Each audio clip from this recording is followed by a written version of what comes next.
Ruling party से हुआ। और जब कभी हम बोलने के लिए उठते थे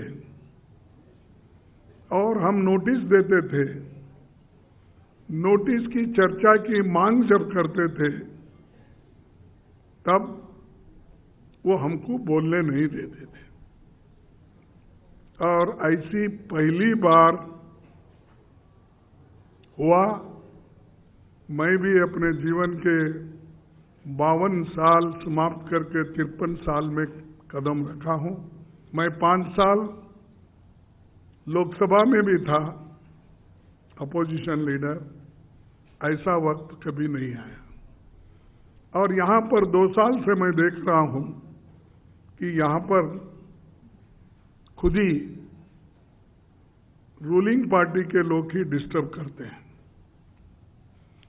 और इसका उद्देश्य यही है, जो हमने मुद्दे उठाए हैं, खास करके अदानी के इशू पे, सारे अदानी को इतना महत्व क्यों दिया जा रहा है, और अदानी की संपत्ति केवल 2.5 साल में LIC से लिए, बैंकों से लिए, सरकार का पैसा और पब्लिक सेक्टर की संपत्ति उन्होंने खरीदा। यानी पैसा भी सरकार का और संपत्ति भी सरकार की। तो उसको अमीर बनाते गए 2.5 साल में इतनी बड़ी संपत्ति वाला आदमी देश में या विदेश में कोई नहीं होगा शायद। और मुझे और एक, इसका सरकार इतना जो खासकर मोदी जी जो बढ़ावा दे रहे हैं, इसका मतलब क्या है? क्यों एक ही कैपिटलिस्ट को इतना सब संपत्ति सरकार की क्यों दे रहे हैं? एयरपोर्ट हो, पोर्ट हो, रोड हो, हवा में उड़ने वाले हवाई जहाज के अड्डे हो, तो ये सारी चीजें, जमीन भी नहीं छोड़ी, रेल भी नहीं छोड़ा, पोर्ट भी नहीं छोड़ा। ये जो है, इससे ये दर्शाता है कि किसी एक को ही अमीर बनाना और देश की सारी संपत्ति जो गरीब लोग LIC में पैसे डाले हैं, बैंक में डिपॉजिट किए हैं, वो पूरी संपत्ति उनको देकर सरकार के सारे संपत्ति को खरीद रहे हैं। ये हम वहां उनको पूछना चाहते थे। और दूसरी चीज, राहुल गांधी जी लोकसभा में यही उन्होंने पूछा था कि अदानी की संपत्ति इतनी बड़ी केवल 2.5 साल में, तो ये कैसा बढ़ा, इसका विवरण दो। वो फॉरेन ट्रिप में गए, आए, आपके साथ कहाँ उनकी मुलाकात हो गई, जिन जिन देशों में आप गए, आप जाने से पहले किन किन देशों में उन्होंने आपसे पहले जाकर आपसे मिले, और किन किन देशों के प्रधानमंत्रियों से या वहाँ के बिजनेसमैन से या वहाँ के मंत्रियों से मुलाकात किए, और आपके वजह से उनको कौन सा ऑर्डर मिला, कैसा मिला, ये सारे डिटेल यहाँ पर चर्चा होना चाहिए। इसीलिए हम JPC की मांग कर रहे थे, जॉइंट पार्लियामेंट कमेटी की। इसमें कोई उनको नुकसान तो होने वाला नहीं था, क्योंकि उनको 2/3 मेजॉरिटी है हाउस में, लोकसभा में, राज्यसभा में भी उनकी मेजॉरिटी है। जब कमेटी कॉन्स्टिट्यूट होती है तो मेजॉरिटी मेंबर्स आपके रहते हैं, इसके बावजूद आप JPC कॉन्स्टिट्यूट करने को क्यों डर रहे हो? ये हमारा पहला सवाल है। मेंबर तो आपके ज्यादा होते हैं, लेकिन हमको एक फायदा होता है कि ज्वाइंट पार्लियामेंट्री कमेटी कॉन्स्टिट्यूट करने से सारे दस्तावेज, कागजात, डॉक्यूमेंट एग्जामिन करने के लिए अपोजिशन पार्टियों को एक मौका मिलता है। इसीलिए, और वो एक ट्रांसपेरेंसी उसमें रहती है, तो इसीलिए हमारी मांग थी। उसको उन्होंने नकारा और उसके बारे में वो कुछ भी कहने को तैयार नहीं है। इसीलिए ये मुद्दे जो राहुल जी ने उठाए थे उसको उन्होंने अलग करके दूसरा ये इश्यू डाइवर्ट करने के लिए उन्होंने माफी मांगो, तुम यूके में जाके ऐसा बोले, ये करे वो करे, ये बोले। अरे यहां सवाल है पार्लियामेंट का, यहां सवाल है घोटाले का, यहां सवाल है जो जिसने देश की संपत्ति को लूटा गलत तरीके से, अपने शेयर्स को बढ़ावा दिया और छोटे छोटे शेल कंपनीज बना के करोड़ों रुपए उसमें लिए, इसका सवाल है। देश की संपत्ति बचाने के लिए हम सारे लोग कोशिश कर रहे हैं, लेकिन वो इसको मानने के लिए तैयार नहीं, क्योंकि दाल में कुछ काला है। कुछ संबंध उनके ऐसे होंगे जिस वजह से वो जेपीसी करने के लिए तैयार नहीं है। ये और तीसरी बात कि प्रधानमंत्री खुद सदन में नहीं रहते। सदन जब चलती है तो दौरे पे रहते हैं, सदन जब चलती है तो इलेक्शन प्रचार में जाते हैं। ऐसा कभी नहीं हुआ, कोई भी नहीं किया ऐसा। कभी एकादा कोई अर्जेंट वर्क है तो तब एक दो दिन के लिए जाते, लेकिन हमारे प्रधानमंत्री तो जैसा वो कहते हैं कि सुब्रमण्यम सारी दुनिया का चक्कर लगाया और उसके बाद भी उसको जो मिलना था नहीं मिला, वो गणपति को मिला, ऐसा बोलते हैं। क्योंकि गणपति बैठे जगह बैठा और वो बोला तो सारी दुनिया यहाँ शंकर के पास, पार्वती के पास है, तो तुम तो दुनिया भर फिर क्या है, मैं तो यहीं बैठा हूं। तो इनका उद्देश्य क्या है कि बाहर फिरते रहते हैं, लेकिन पार्लियामेंट में जो आंसर देना, लोगों को बताना और लोगों के लिए जो डेवलपमेंट काम करना, इंफ्रास्ट्रक्चर काम करना, इसके बारे में वो तवज्जो नहीं दे रहे। पुराने रेलगाड़ियों को नए इंजन लगा के हर जगह हरी झंडी फहराती है। अरे मैं तो एक ही साल में 27 ट्रेन छोड़े थे, वाराणसी को और वैष्णो देवी को, और उसके बाद हमारे राजस्थान में अजमेर को। हमने कभी हरी झंडी लगाकर प्रचार नहीं किए। वहीं पर वही इसमें अब दिल्ली से हरी झंडी एक भाषण, मंगलूर को हरी झंडी एक भाषण, और चेन्नई बॉम्बे से एक हरी झंडी भाषण, भोपाल वो एक। अरे एक रेल छोड़ने के लिए आपकी जरूरत है, वहां का एमपी है, वहां का इंचार्ज मिनिस्टर रहता है, लेकिन इन्हों जाके प्लेटफॉर्म में लंबे करके दूसरे कोई काम नहीं किए। मैं एक ही स्पीड से इतना काम, क्या पटरी भी आप ही डाले थे क्या? हाँ, ऐसा कोई एक नया योजना करके आप अगर जैसा कि पीर पंजाब हमने किया था, पटरी भी डाली थी, टनल भी खोदा था, अरुणाचल का हमने किया था सब, लेकिन इनको हमेशा आदत है कि ये अपना इनॉग्रेशन होना, भाषण होना। तो भाई भाषण से पेट नहीं भरता, लोगों को राशन की भी जरूरत होती है, उसके तरफ ध्यान दो, ये हमारा कहना था।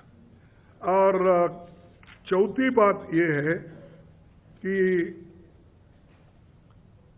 कोई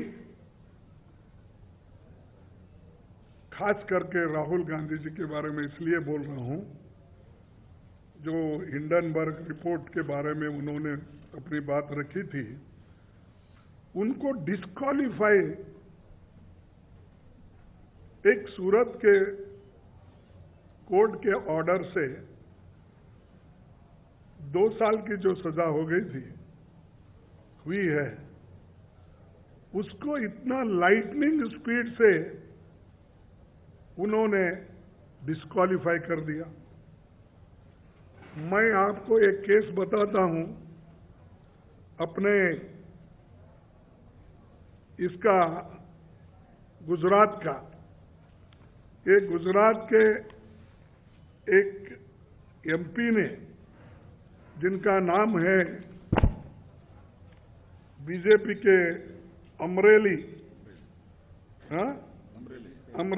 एमपी नारायण भाई कचाड़िया, उनको तो लोकल कोर्ट ने 3 साल के लिए कन्विक्ट किया,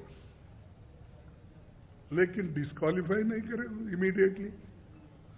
फिर उसके बाद उन्होंने क्या किया था, एक शेड्यूल कास्ट डॉक्टर्स को 20 लोग जाके तमाचा मारे, उसको गालियां दिए, हमने फोन किया था तुम नहीं उठाए, और वो बेचारे का अपराध कुछ नहीं था कि वो दूसरे पेशेंट को देख रहा था और फोन साइलेंट में थी। तब उन्होंने खुद आकर उसके ऊपर हमला किया। जब 3 साल का उसका कन्विक्शन हुआ तो सेशन कोर्ट ने उसको जो सेंटेंस नीचे दिए थे वही अपहेल्ड किए, उनका अपील रिजेक्ट हुआ। फिर उसके बाद में वो हाई कोर्ट में चले गए, वहां भी वो रिजेक्ट हुआ।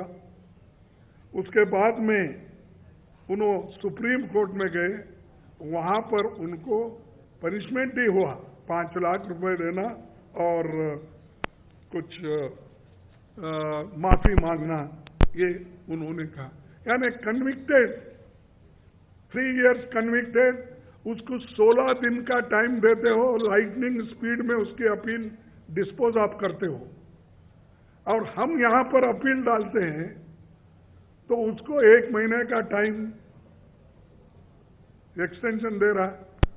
तो ठीक है, हम कोई जुडिशरी के ऊपर कंप्लेंट नहीं करना चाहते, जो भी उन्होंने कहा है उसका स्वागत करते हैं, हम लड़ेंगे कानून के तौर से।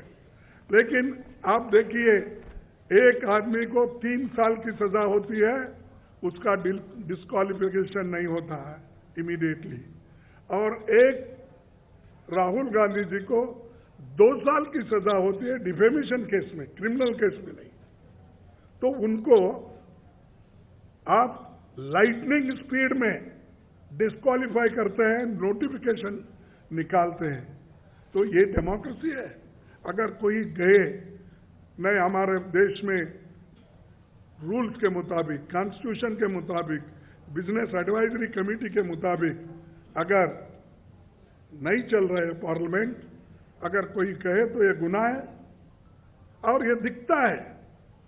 लेकिन मुझे मालूम नहीं इसको किस ढंग से हमारे मीडिया के दोस्तों लेते हैं, वो मैं इसको ज़्यादा बोलने नहीं जा। और इनकी जो ये हो गई, 23 मार्च को कोर्ट ने ऑर्डर दिया, 24 को लोकसभा सेक्रेटरीट में आया, और 28 को लोकसभा सेक्रेटरीट ने नोटिफिकेशन निकाल के यहां तक बोला कि राहुल जी अपना रेसिडेंस भी खाली कर दो। ये है न्याय, इसके लिए हम लड़ रहे हैं, न्याय के लिए लड़ रहे हैं, डेमोक्रेसी के लिए लड़ रहे हैं, हम संविधान के तहत चलो इसके लिए लड़ रहे हैं। और हमने जो कानून, बिजनेस एडवाइजरी के जो बिजनेस रूल्स होते हैं, उसके तहत हम चल रहे हैं। लेकिन मोदी सरकार उसके तहत चलना नहीं चाहती, और हमारे मुद्दे बहुत थे। हम सभी, मैं सबको धन्यवाद देता हूं, हमारे जितने भी अपोजिशन पार्टी के लीडर्स हैं, यहाँ बैठे हुए सबको आई congratulate them. Unitedly they took this issue, they fought, and in spite of that the government is not taking serious, they are not thinking seriously, and meanwhile they suspended one woman member, also parliament member, Rajya Sabha member, Rajni Patel. She was agitating as per rule, and naturally, and so long, इतना लंबा किसी को शिक्षा नहीं मिली. Anyway, अभी वो तो chairman साहब के पास पेंडिंग है, मैं उस पर ज़्यादा कमेंट नहीं करना चाहता हूँ, लेकिन ऐसी चीज़ें चल रही है और एक को 16 दिन तक रिलीफ मिलता है और 3 साल की सजा होने के बाद वो बीजेपी का मेंबर रहने से उसका कोई संज्ञान में स्पीकर लेते ना कोई लेते. तो इसलिए दोस्तों, हम आपके पास आ रहे हैं क्योंकि बार बार हमको ये कहा जा रहा है कि अपोजिशन के लोग सदन चलने नहीं दे रहे, ये चोर उल्टा कोतवाल को डांटे, ये बात है. अरे हम अंदर आते, जब मैं नोटिस पढ़ता हूँ 265 का, अभी ऐसा पेपर लेता हूँ तो उधर से माफी मांगो, माफी मांगो, खास करके राज्यसभा में माफी मांगो. अरे कैसा मांगते, वो तो डिस्क्वालिफाइड हो गए. डिस्क्वालिफाइड मेंबर अंदर आके माफी मांगता है. अच्छा, वो राज्यसभा मेंबर भी नहीं है, वो लोकसभा के मेंबर है, आप क्यों उठाते हो? नहीं, सरकार में चल रहा है, अंधेरी नगरी चौपट राजा बोले जैसा ये चल रहा है. तो इसलिए मैं तथ्य सामने रख रहा हूं. हम पूरा कोऑपरेट करने के लिए सारे मेंबर तैयार थे, तैयार है. देश के हित में जो भी चर्चा करना चाहते हैं उसके लिए हम पूरे लोग सतर्क होके बैठे थे. लेकिन सरकार का मंशा ये था कि पूरा बजट सेशन वॉश आउट करना, तो उन्होंने अपना काम किया. ये एटीट्यूड को मैं कंडम करता हूं. अगर यही एटीट्यूड रहा, इस देश में डेमोक्रेसी बचेगी नहीं और आहिस्ता आहिस्ता डिक्टेटरशिप की तरफ ये जा रही है. इसलिए इतना कह के मैं अपने दोस्तों से कहूंगा कि दो शब्द वो भी कहे. देखो, जमीन पे ही बैठे हैं हम सभी लोग और हम एकता जरूर लाएंगे. लाने की तो पूरी कोशिश हो गई है. हमारे इश्यूज देश को बचाना, देश में एकता रखना और देश के एकता और अखंडता के लिए काम करना और डेमोक्रेसी और संविधान के लिए हम सभी बद्ध हैं. अब मोदी साहब बोलते हैं तो शायद उनको ग्राउंड लेवल पता नहीं लग रहा होगा कि लोग बेजार हो गए इन्फ्लेशन से और लोग बेजार हो गए अनएम्प्लॉयमेंट से, लोग बेजार हो गए जो ये डेमोक्रेटिक पद्धति में उन्होंने अपना बदलाव लाया है. तो इसीलिए वो कहते रहते हैं, लेकिन हम अपना काम करते रहेंगे. एकता से हम एकजुट होकर आगे के चुनाव में लड़ते रहेंगे. उन वंशवाद आप बताइए, 1990 के बाद कोई गांधी परिवार का प्राइम मिनिस्टर बना है? कोई मिनिस्टर बना है? हाँ, बताओ. चुप. आपको कोई सब्जेक्ट नहीं है, इसीलिए कहते हैं गांधी परिवार, गांधी. अरे गांधी परिवार तो ना मिनिस्टर बने, ना प्राइम मिनिस्टर नहीं. और गांधी परिवार के लोग जब एजिटेशन करते हैं, देश को जोड़ने का काम करते हैं, भारत जोड़ने का काम करते हैं, तो उनको आप डिस्क्वालीफाई करते हैं. जो शेड्यूल कास्ट को मारता है उसको 16 दिन टाइम देकर बहाल करके सदन में लाते हो, और जो देश के लिए लड़ता है, मरता है, धूप में, छांव में, बारिश में, बर्फ में, उसको आप गांधी परिवार. कहाँ है गांधी परिवार? गांधी परिवार तो लड़ते रहते हैं. मजा तो दूसरे लोग कर रहे हैं और जो मजा कर रहे हैं वही बात बहुत करते हैं. हाँ, चलिए. 1 minute, Asim.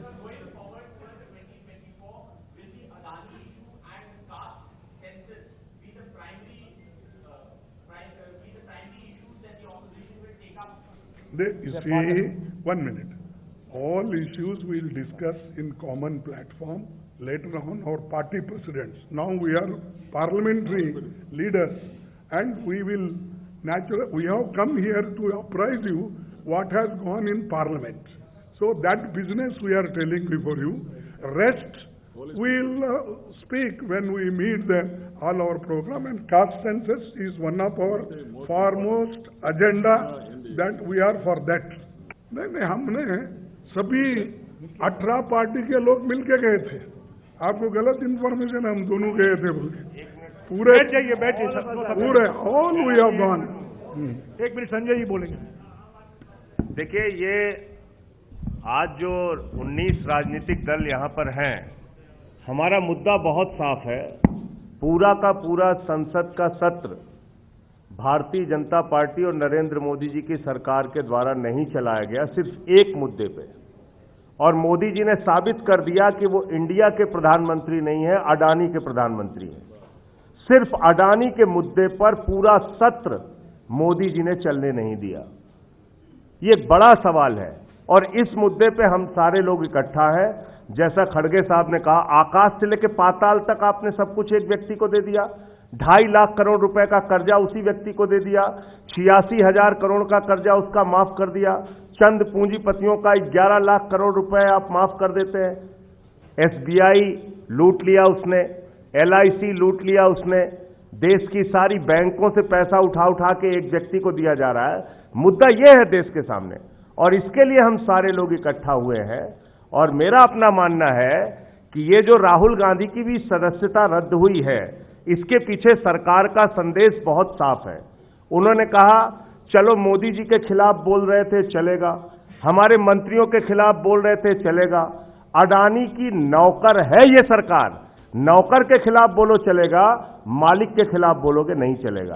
आखिरी सवाल सिद्धार्थ, आखिरी सवाल सिद्धार्थ।